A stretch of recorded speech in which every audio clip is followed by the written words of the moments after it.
Hi guys! It's our family budget here. Gusto kong i-share sa inyo ngayon kung saan nga ba dapat tayo magsimula sa ating pagsisave. Gusto kong i-share muna yung experience ko, yung experience namin ng family ko. Before, mahilig talaga ako manood ng mga mahilig ako manood ng mga talks about money, kung paano mag-save, paano Yes, nandun na tayo na kailangan natin mag-ipon. Ganon before, alam ko na, kailangan talaga natin mag-ipon. Pero, yung feeling na hindi mo alam kung saan ka magsisimula, ganon talaga yung feeling ko before. Parang, I don't know talaga kung saan talaga tayo magsisimula talagang feeling ko save lang. Yun lang sinasabi ng mga kailangan natin mag-save. Pero hindi natin, parang wala tayong sinusunod na steps. Hanggang finally, na-meet ko ito nabasa ko tong vlog ni Mr. Dave Ramsey. Please check nyo po yung niya, yung channel niya, Dave Ramsey, parang ganun. Dave Ramsey nga. Meron na siyang website na daveramsey.com na talagang sobrang na-amaze talaga ako. Sobrang doon na talagang nag-change lahat. Doon na talaga nagkaroon yung saysay, parang nagkaroon ako ng hope na, my God, ito na talaga. Kasi, first, meron siyang mga baby steps na dapat sundin mo talaga siya. Ang tawag nila doon is 7 baby steps. Doon ko na-meet ang 7 baby steps na ngayon ay yun yung naging guide namin sa buhay na talaga namang feeling ko parang hindi itong steps na to hindi kaya tinuturuan kung paano maging milyonaryo kasi minsan sa ibang sa mga anong tawag no, wealth coach, yun yung mga inaano nila na kung paano yumaman, kung paano ganyan, kung paano ganito. Well, sa Dave Ramsey, hindi, parang sa steps niya, para sa pananaw ko lang tuwa, sa mga ko lang, hindi niya, parang sa steps niya, hindi niya tinuturo kung paano kayo yumaman.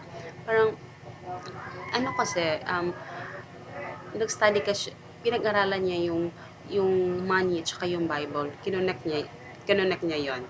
So, yun. Basta yun. Better na check niyo lang yung channel niya. So, ngayon, um, sa kanyang steps, itinuturo lang niya kung paano ba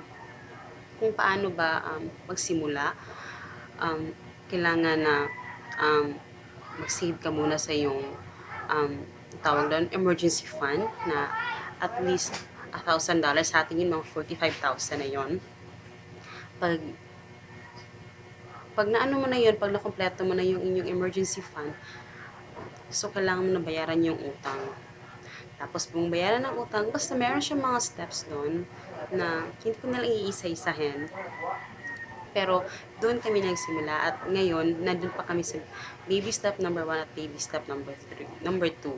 So, nandun pa kami sa stage na yon. Kaya nga, ang aking mga vlog ay is about budgeting, family, it's about Dave Ramsey, 7 baby steps. Yun yung ang mga vlog ko, yun yung mga ko kasi parang gusto kong i-share sa inyo kung ano yung journey namin para baka sakali din na gusto nyo ring makisabay sa journey namin. Baka sakaling na-experience nyo din mga na-experience namin na maraming utang. Kaya basta, yung mga 7 baby steps, ano lang siya, para yung, kasi sa ating mga Pinoy talaga ngayon, nakikita ko talaga stress na stress sa utang. Before talaga, iba yung mentality ko na hindi ka pero kami before, sinasabi ng asawa ko talaga na hindi kami makakabili ng gamit kapag hindi kami nangungutang. So, kailangan namin mangutang. But, nung nakilala ko ng 7 baby steps, yun, parang takot akong mangutang. Guys, kailangan yung ma-check yung channel niya, kailangan yung ma-check yung vlog niya. Talagang mai-inspired kayo. Talagang, kasi parang sa Pilipinas, wala pa akong nakita nag-vlog kasi about 7 baby steps. So, parang feeling ko, sobrang makakatulong siya sa atin. Better na lang talaga na check nyo yung channel niya. So, sana mag-comment kayo kung na-check niyo na ba yung channel niya, kung ano yung mga um, ano yung ano yung ano ba sabihin niyo? Ano yung naiisip niyo after yung after niyo yung maano yung 7 baby steps niya. Well, yung may video siya na 7 baby steps, medyo matagal nga lang yun. Pero worth it talaga panoorin naman talaga. Kasi marami ka talagang mapupulot doon na talagang masasabi, talagang marirealize mo na, oo nga no, bakit nga ba? Kasi wala namang ano eh, wala namang mawawala sa inyo. Kasi pag sundin mo lang talaga yung baby steps, parang feeling mo. Maganda kasi yung ano eh, may steps kang sinusunod. Kasi um, parang namomotivate ka na, oh my God, tapos ako sa step number 1, kailangan ko na step number 2, step number 3, hanggang sa step number 7. Parang mas namomotivate ka kasi naman yung sa ibang wealth coach na tinuturuan ka lang, kailangan mag-save, kailangan ka lang ganyan. Pero you don't know talaga kung saan ka magsisimula. Kaya ito na guys, ito na. Ngayon, at least ngayon kasi gusto kong i-share talaga sa inyo kung bakit nga ba ganito yung ano, iba yung feeling talaga na um, kaya may ano talaga, may nagpo-push talaga sa akin na kailangan i-share ko yung about sa 7 baby steps with Ramsey. Kaya nga yung mga vlog ko is about him, about yung may 7 baby steps niya, yung about budgeting. Talagang yung bina-vlog ko kasi gusto ko talagang yung meron naman akong kasi dito sa amin walang nakakaintindi sa akin about kay Dave Ramsey. Even my mom, hindi siya nakaka-relate kasi nga hindi naman sila follower ni Dave Ramsey.